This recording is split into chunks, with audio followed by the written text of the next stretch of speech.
right, we're back out on the road in the old 300SD again, taking a little weekend road trip. We had our cruise control module replaced here a few videos ago, and that was money well spent, let me tell you that. So this thing is working like clockwork. We're going to accelerate a little bit. There we go. Up to about 78. Don't tell anybody I'm speeding. All right, so we're looking at 78, and let's see, that is about 3,400 RPM, 3,500 RPM, something like that. Let's get over in the slow lane here so we stay out of people's way. And we'll slow down just a little bit. Keep it on about 74, 75. We've got the air conditioning and heat plenum boxes removed from the passenger and the driver's side.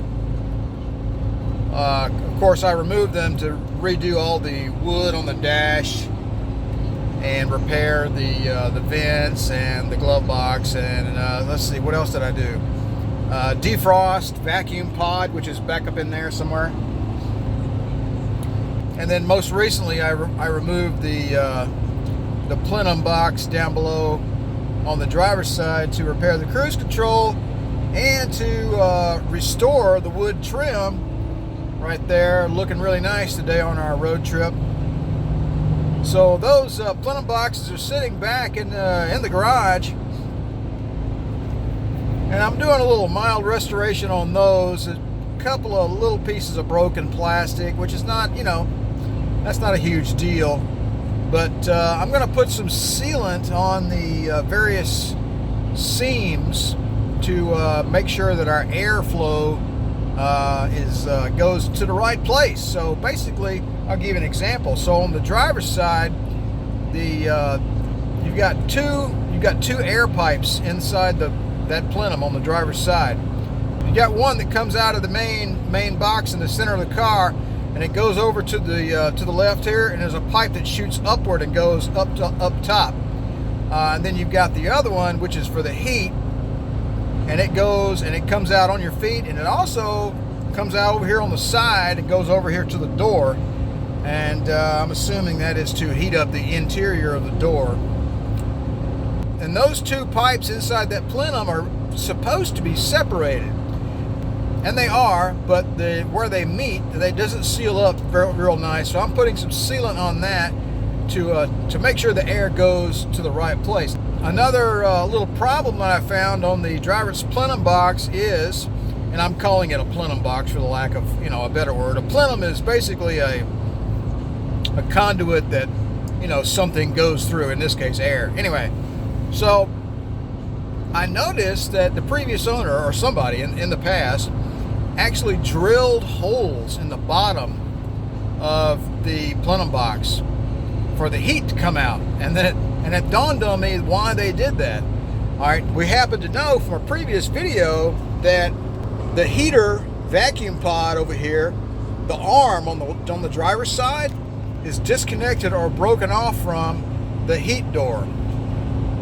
So there's no heat coming into the floorboard in this car.